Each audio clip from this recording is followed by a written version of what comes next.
I'm really not a big fan of these new Cars Accessory 2-packs.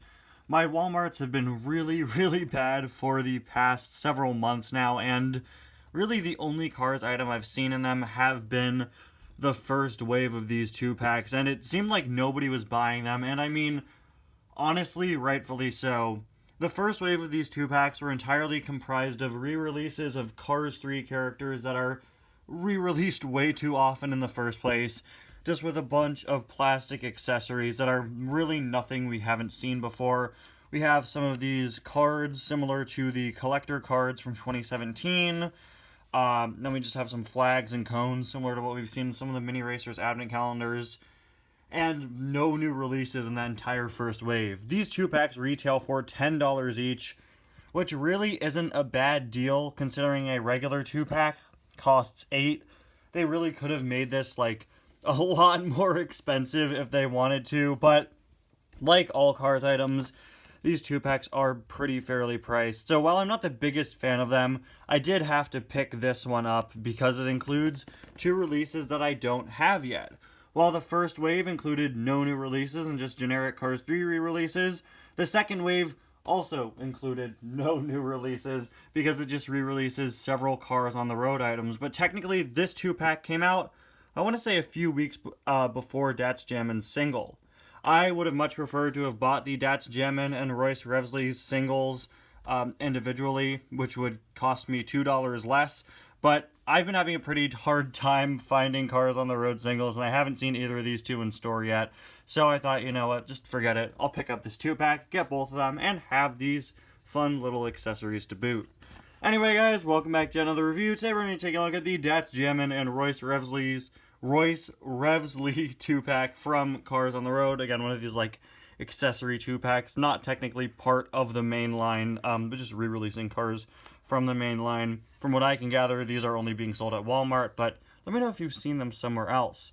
They're basically the same size as a typical 2-pack, but with this absolutely massive blister that causes the character's artwork to be really, really small, which is quite unfortunate, but I mean, it's just the same as the regular artwork. They both look pretty good. Cars on the Road logo there. There are small parts warning there. And as you can see, it says 8 pieces included. So you have Datz, Royce, 2 cones, 2 flags, and 2 of these like collector cards. I absolutely love these cards. I loved them so much back in 2017, then they did some in 2018, and a few in the Welcome to Radiator Spring series, but I really hope they come with the stands. It doesn't look like they come with the stands, and that is a big concern for me. Unfortunately, they didn't have the Cruise and Lightning 2-pack. I probably wouldn't have picked it up and would have just waited to get the Cruise single, but yeah, they didn't have it. Now let's get this out of the packaging here. I really hope those collector cards have stands, but I guess we'll just have to see. Of course, behind the blister, we have just your now pretty common to see Cars on the Road packaging. Now let's get these 2 out.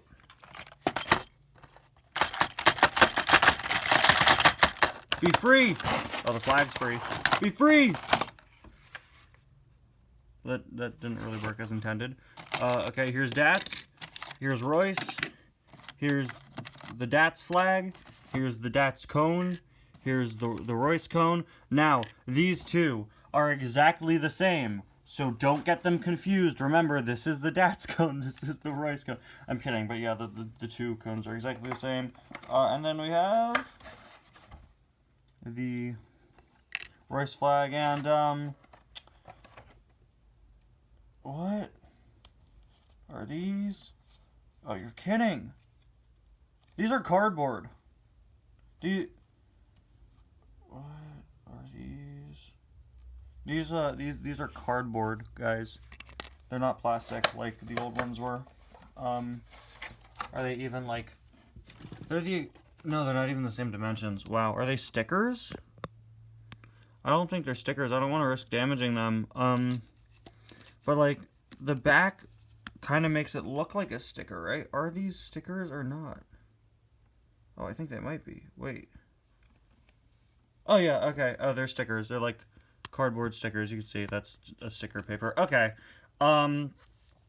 Wow, so they're pretty high quality stickers, and considering, yeah, they're like cardboard with sticker glue on the back of them. I don't really know what the point is of that. I would have much preferred if they had the little plastic stands. Um, but, you know, whatever. It's definitely a little unfortunate. But as you can see, we have an 08 with these stripes for Datz Jammin, as well as a little Datz Jammin flag. Pretty cool. These, of course, did not appear in the episode, but they're a fun little accessory. Almost adds a bit more lore to these guys, because we know, like, the Salt Flats racers work in teams, right? All the Cars on the Road books mention that Noriyuki runs a racing team. Then we have the one for Royce here that says NIC OLAS 523A. Not quite sure what that means. Of course, Royce is meant to be an import car. I believe he's probably meant to be German or European, from some European country. Not quite sure where, but he is sort of like a Volkswagen Beetle, so I think that makes sense. As you can see, you could easily plug these flags in to the cones. And yeah, they're fun little accessories. I don't really care much for them. For me, it's all about the cars. Let's start off with Datz Jammin. Datz Jammin, his color changer was like one of the first pieces of Cars on the Road merchandise come out, and everyone was like, this guy is so weird. By the time I got him, we already had seen images of his regular diecast and understood that he was meant to be sort of a prototype racer that was unpainted. And I remember saying in that review that I'm sure the diecast will look a lot better, and yeah, it really does. He has a really cool sort of bare metal feel. Of course, he is still painted, but he's painted to look like he's not painted, if that makes any sense. In the show, he's very reflective, has a very unique color scheme, because again, he's just meant to sort of be bare metal. He's like a prototype test car, and I think that's something really, really cool, something we've never seen before in the Cars series that really makes Datz stand out, even though he is a very minor character in the final version of the episode. He is a very, very cool looking diecast. I like this a lot more than I thought I would, because I'm not the biggest fan of how the color changer looks. I was waiting to see the diecast in person, and yeah, I really love how this turned out. It looks just so unique and different. Kind of wish the eyebrows had that metallic look too, but whatever. He's got a pretty fun expression. Looks pretty in character from what we see of Datz. Got the number 8 on him. You see the wheels are covered. On the back, this back part is actually plastic, which is interesting. The color changer had this too. This part on the color changer doesn't actually change colors, and I don't know why, but it's like a plastic insert put onto the back. So you can see, since it is plastic, the like metallicness doesn't really work, but they still did do some of that sort of darker, lighter color mix up on the back, which is nice. We've got these parts on the back, as well as this. In my first review on the color changer Datz, I wasn't quite sure what it is. Then you guys in the comments let me know. This is actually meant to be a parachute, which is pretty cool. Definitely makes sense when the car's going that fast, you know, use the parachute to slow down. And yeah, like all Salt Flats cars, he has fully white wheels. As you guys know, I'm really not the biggest fan of that, but with Datz it's not that bad because you can't really see his wheels.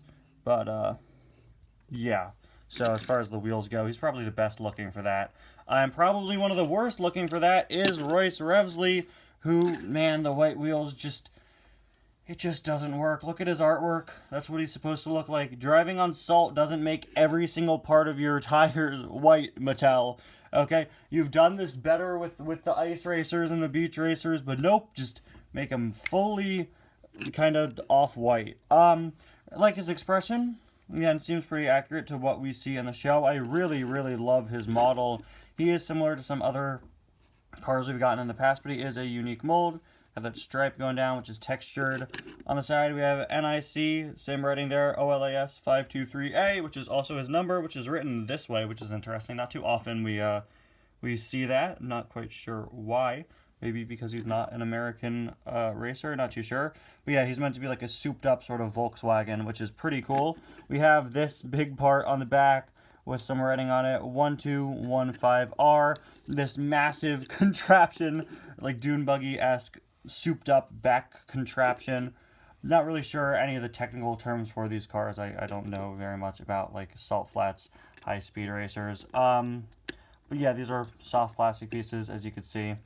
We've got sort of the cage going on back here to hold them. Then on the other side, we've got the same detailing. And there's a look at his base, which for some reason is not painted fully white. I don't know why, but let me just screenshot that for errors and inconsistencies, because that's definitely worth noting. I don't know what happened there, but whatever, you know, Mattel's going to be Mattel. Maybe because you could see part of his side here, right? The sort of stepping board is part of the base. Maybe they didn't want to make it white because you could see that. But, you know, clearly they didn't have a problem with making the entire wheel white to the point where you could even see that this part connecting to the axles is white. Whatever. I don't know what happened here. Just not the best design choice. But I still really do love these cars. I bought this pack thinking that Royce Revsley was going to be my favorite because I really, really like him. He's been one of my most anticipated on-the-road cars to get. But Datz Jammin really blew me away with just how good the detailing and color scheme and metallic paint job for him look. So I honestly don't know which of these I like better. I'm kind of leaning towards Datz now just because of how unique and different he is.